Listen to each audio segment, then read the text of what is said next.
Hey everybody, this is Craig Cottle, Director of Nature Reliance School, and I wanted to give a quick intro for the video you're about to see.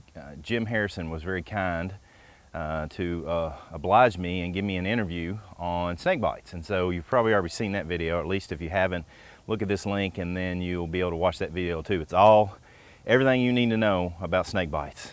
Jim Harrison is the director of the Kentucky Reptile Zoo, and he has a wealth of information. One of the things he did while I was there visiting with him is he got out 3 species of snakes that cause a lot of fear in people, and we put them out, got them on camera. He talks about some of the identifying characteristics of them, some of the things you can do to avoid them, and so we've put those in a compilation in this video here. Now be aware.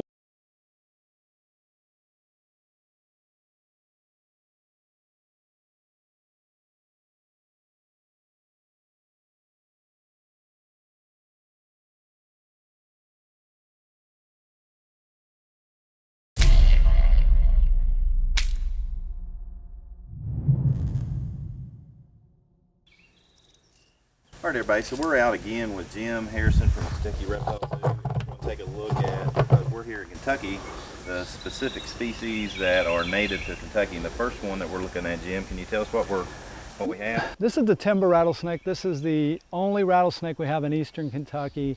The only other rattlesnake in the whole state of Kentucky is a pygmy rattlesnake that's found in the area of Trigg County in western Kentucky.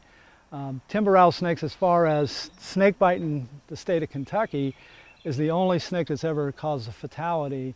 And the only people who've died from timber rattlesnake bites in the state of Kentucky have been all religious snake handlers who have refused medical treatment.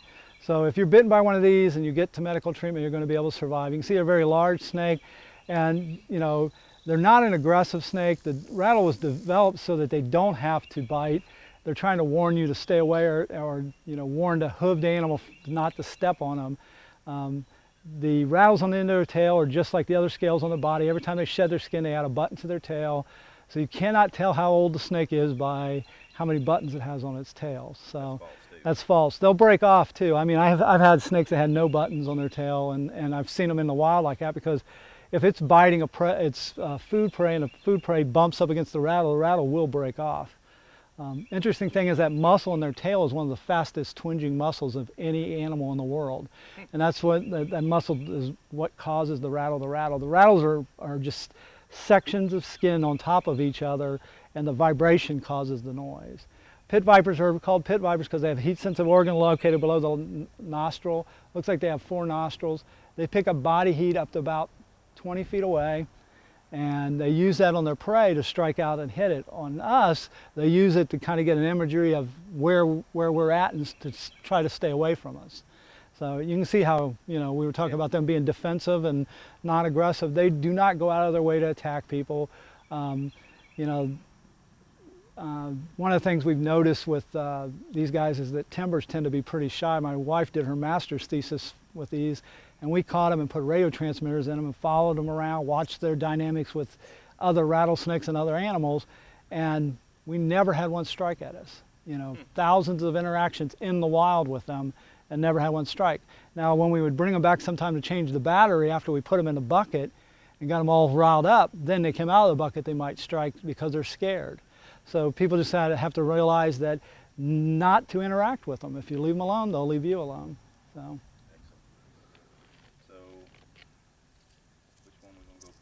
We'll get the Copperhead, and then we'll get the Cottonmouth. The Cottonmouth won't be as good as far as behavior-wise.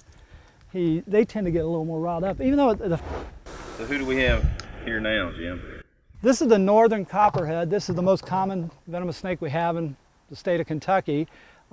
Actually, in the United States, it's the snake that causes more snake bites than any other venomous snake. And that's because they tend to be around where humans live, and so people come in contact with them more often. They have great camouflage. They have good cryptic camouflage. They blend in with the leaves. Kind of with these guys, you know, everything's a Copperhead to everybody. You know, if it has a pattern, even if it doesn't have a pattern, you know, rat snakes and everything else, you know, everything's a Copperhead, people think.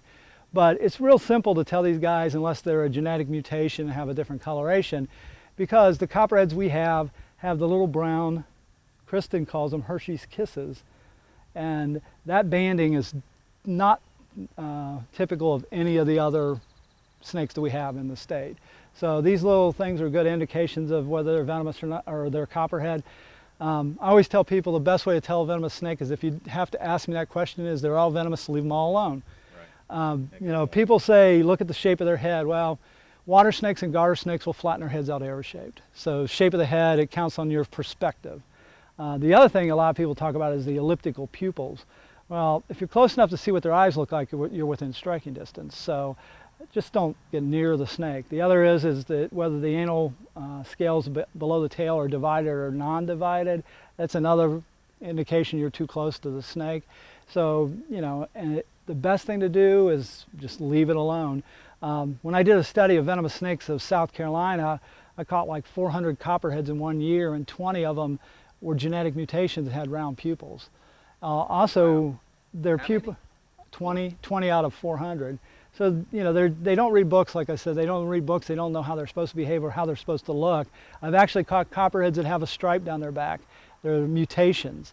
So if you're not sure what it is, just leave it alone. The copperhead venom is not typically life-threatening, but it can cause you to lose a digit, you know, or lose your hand. One of the more painful bites, it has a cytotoxin, feels like your arm's on fire. So it's a very painful envenomation. So how old is that snake? I don't know. This one was born here, but I didn't look at the card. You know, you can't really tell by the size of the animal, especially in captivity, because they get more food than they ever would get in the wild. Like the timber rattlesnake I showed earlier, and even this snake, they may feed during the summer. They may only feed 4 or 5 times if they get a big meal. Their metabolism's so slow, and they just lay around. So they, you know, in captivity, we feed them every week to 2 weeks, counting on whether they're being extracted from. If they're being extracted from, you know, I was talking about using their venom and the biological balance and stuff, we have to give them more food and more water than they would ever get, because they won't be able to produce the venom. And as you can tell, he's trying to go the opposite direction. He wants to get away. So. Okay, I'll go grab the cottonmouth. Cottonmouth is next? Yep. Okay. What do we have now? This is a western cottonmouth from the western part of the state of Kentucky. It's often what people call the water moccasin. It is a snake, as far as mythology, that has a lot of myths about it. All snakes can swim. Copperheads get in the water, but every time a person sees a snake in the water, they call it a water moccasin or a cottonmouth. They do not exist in eastern Kentucky. They're only found in a population in the westernmost part of the state, about from Green River west. You know, real common in the oil fields, the Jackson Purchase area of Kentucky.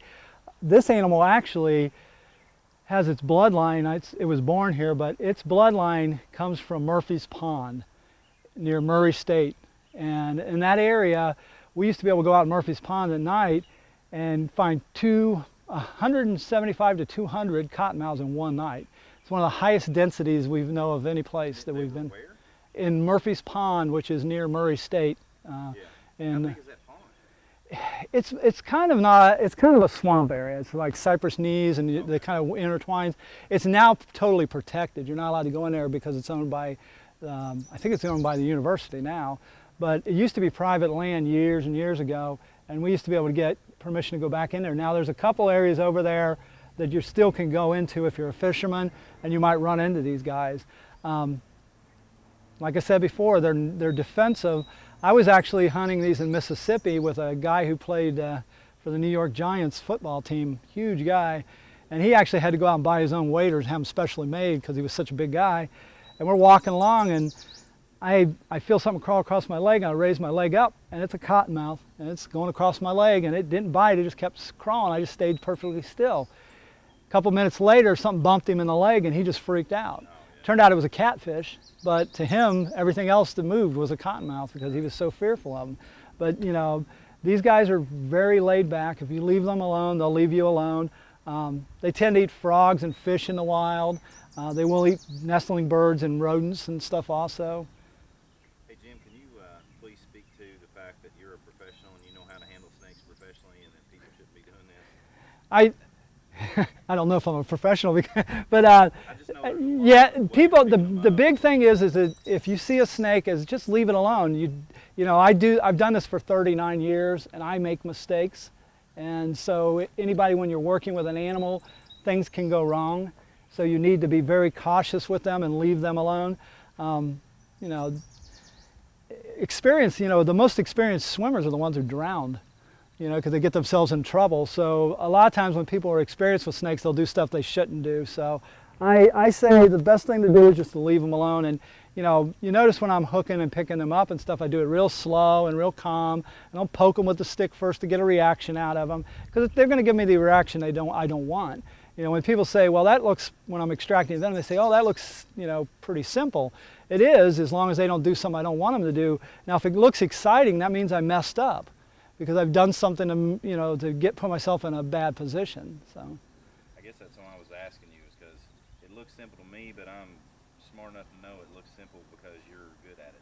Yeah, it's a calm demeanor. It's something you pick up after a while of just not, you know, knowing what the snakes can do and what they can't do, and you know, moving slowly. I mean, when I taught Kristen to work with mambas and stuff, first thing I taught her was that you move slowly. As soon as you get them excited, you've messed up and you're no longer going to be able to control them. So you move slowly with the animal and you won't have a problem. So, you know, I've had the opportunity to work with almost every venomous snake that's been brought into captivity and extract venom from them, and everybody says, well, you know, which is the most dangerous one? And I always say the one that bit you, because it's the only one you have to deal with, you know. So everybody is always worried about which is the most dangerous. You know, the only one you have to deal with is just like bullet placement. If you're shot with a 22, you're shot with a 45, there's no degrees of death. In the state of Kentucky, there's never been a death from a cottonmouth or a copperhead. Like I said earlier, in the last 25 years, the only deaths we've had have been religious snake handlers. Last one was Jamie Kuntz, that just happened this last winter, and it's because he refused medical treatment. Yeah. His son just got bit too. Yeah. Oh yeah, I predicted that. I told my mom as soon as the TV and the media stuff went away, he would get bit. And it's funny because they contacted and spread it all over Facebook. It's not like they're trying to hide it. It's like they're trying to get attention. He's trying to sell another TV show. So, you know, this is if you look at a snake and then you look at the videos of the snakes that were supposedly in the pool in Danville, it's not even the same. Yeah, they're not even the same species. The western cottonmouth, the only one that's in the state of Kentucky, the one that was in the pool were Florida cottonmouths. So they were, besides being staged, they were animals that were brought in from another state to be used to stage. So, you know, people don't need to be afraid of these. I mean, don't kill every snake you see, just leave them alone. Awesome, thanks, Jim. Well, I hope you enjoyed those snakes. Again, check out the Kentucky Reptile Zoo, Jim Harrison, Kristen Wiley. They're real good friends of mine. And I really appreciate Jim taking the time to give me, you know, a good couple hours of his time to go over all this information so that we can pass it on to you guys. So if you have any questions, shoot them to me here on comments. If it's something I cannot answer for you, then I'll give Jim a call and we'll get your questions answered about snakes. So come on, join in, let's learn together.